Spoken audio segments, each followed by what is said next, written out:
తెలుగు కథా సౌరభాలకి స్వాగతం, సుస్వాగతం. శ్రోతలకు నమస్కారం. ఈరోజు చదవబోయే కథ అన్నా చెల్లెళ్ళ అనుబంధం. రచనా పట్టణం వి శారద. ఇది తపస్వి మనోహరం పబ్లికేషన్స్లో ప్రచురించడం జరిగింది. ఇక విందామా? అమ్మా, ఏం చేస్తున్నావు? లడ్డూలు చేస్తున్నాను కన్నా. ఇప్పుడు ఎందుకు చేస్తున్నావు? నా పుట్టినరోజు కాదు, అన్నయ్య పుట్టినరోజు కూడా కాదు. మీ ఇద్దరు పుట్టినరోజులు కాకపోయినా మీ ఇద్దరికి సంబంధించిన ప్రత్యేకమైన రోజురా. ఏంటమ్మా అది అంత ప్రత్యేకమైంది? మర్చిపోయావా చిట్టి తల్లి? రేపు రాఖీ పౌర్ణమి. అన్నయ్యకి నువ్వు రేపు రాఖీ కడతావు. అందుకే లడ్డూలు తయారు చేస్తున్నాను అంది నీరజ కూతురు శైలుతో. ఓ అమ్మా, మర్చిపోయాను. అవును, నువ్వు చెప్తుంటే గుర్తుకొచ్చింది. లాస్ట్ ఇయర్ కూడా నేను కట్టాను. అమ్మా, రాఖీ పౌర్ణమి ఎప్పుడు వస్తుంది? దాని గురించి వివరంగా చెప్పవా అంది శైలు. ఉండు, అన్నయ్య కూడా రాని, ఇద్దరికి కలిపి ఒకేసారి చెప్తాను అంది నీరజ. నీరజ రఘులకు ఇద్దరు పిల్లలు. బాబు 10 సంవత్సరాలు, పాప శైలు 7 సంవత్సరాలు. నీరజకి అన్నదమ్ములు లేకపోవడంతో రాఖీ కట్టలేదనే లోటు అలాగే ఉండిపోయింది. అందుకే తన ఇద్దరు పిల్లలకి చిన్నతనం నుంచి రాఖీ కట్టడం అలవాటు చేయించింది. బాబు సాయంత్రం స్కూల్ నుంచి ఇంటికి వచ్చిన తర్వాత టిఫిన్ పెట్టి రాఖీ పండుగ విశేషాలు చెప్పడం మొదలుపెట్టింది. రాఖీ పండుగ ప్రతి సంవత్సరం శ్రావణ మాసంలో వచ్చే పౌర్ణమిని రాఖీ పౌర్ణమి అంటారు. ఆ రోజు జంజాల పౌర్ణమి అని కూడా పిలుస్తారు. ఎందుకంటే మగవారు ఆ రోజు నూతన జంజాలు వేసుకుని గాయత్రీదేవిని పూజిస్తారు. ఈ రాఖీ పండుగ అన్నా చెల్లెళ్ళు లేదా అక్కా తమ్ముళ్ళ మధ్యన ప్రేమానురాగాలకు సూచకంగా ఈ పండుగను జరుపుకుంటారు. ఇది అన్నా చెల్లెలు, అక్కా తమ్ముళ్ళు జరుపుకునే మహత్తరమైన పండుగ. చెల్లి తన అన్నయ్య మహోన్నత శిఖరాలకు ఎదగాలని కోరుకుంటూ అన్నయ్యకి కట్టేదే ఈ రాఖీ. అమ్మా, అయితే ఈ పండుగ ఎప్పుడు ప్రారంభమైంది? పూర్వం రాక్షసులకు దేవతలకు మధ్య 12 సంవత్సరాలు ఏకబిగిన యుద్ధం జరిగింది. ఆ యుద్ధంలో దేవేంద్రుడు ఓడిపోయి అమరావతిలో తలదాచుకుంటాడు.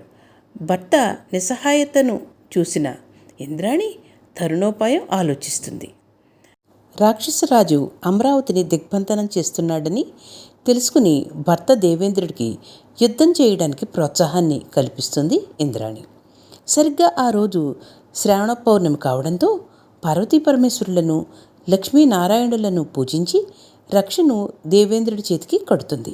ఇది గమనించిన దేవతలు అందరూ వారు పూజించిన రక్షలను తీసుకొచ్చి ఇంద్రుడికి కట్టి పంపుతారు. యుద్ధంలో గెలిచిన ఇంద్రుడు తిరిగి త్రిలోకాధిపత్యాన్ని పొందుతాడు. శచీదేవి ప్రారంభించిన ఆ రక్షాబంధనం నేడు రాఖీ పండుగగా ఆచారమైందని పురాణాలు చెప్తున్నాయి.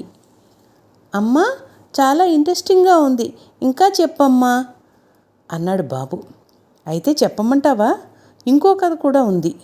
పాండవుల ధర్మపత్ని ద్రౌపది శ్రీకృష్ణుల అన్నా చెల్లెల అనుబంధం అత్యంత గొప్ప అనుబంధంగా కనిపిస్తుంది. శిశుపాలుడిని శిక్షించే క్రమంలో కృష్ణుడు సుదర్శన చక్రాన్ని ప్రయోగిస్తుంటే కృష్ణుడి చూపుడు వేలుకు రక్తం కారగా అది గమనించిన ద్రౌపది తన పట్టుచీర కొంగు చింపి వేలికి కట్టుకట్టిందిట. దానికి కృతజ్ఞతగా నీకు ఎప్పుడు అండగా ఉంటానని శ్రీకృష్ణుడు ద్రౌపదికి హామీ ఇస్తాడు.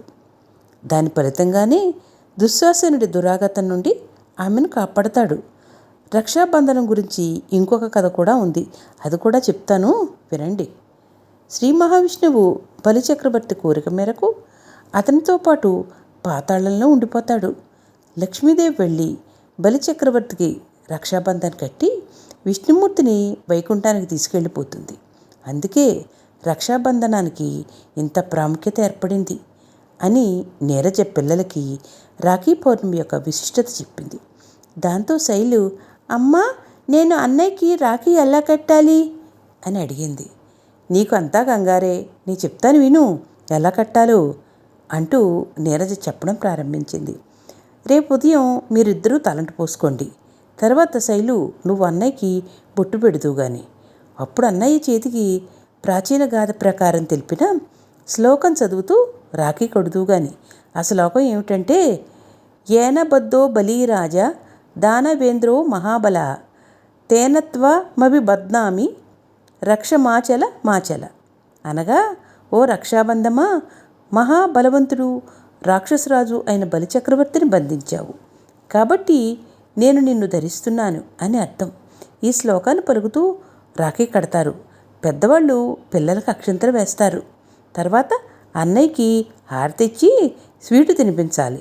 అన్నయ్య కూడా నీకు తినిపిస్తాడు. బాబు, నువ్వు చెల్లికి ఏదైనా బహుమతి ఇవ్వాలి. ఇప్పుడు పూర్తిగా మీ ఇద్దరికి అర్థమైందా?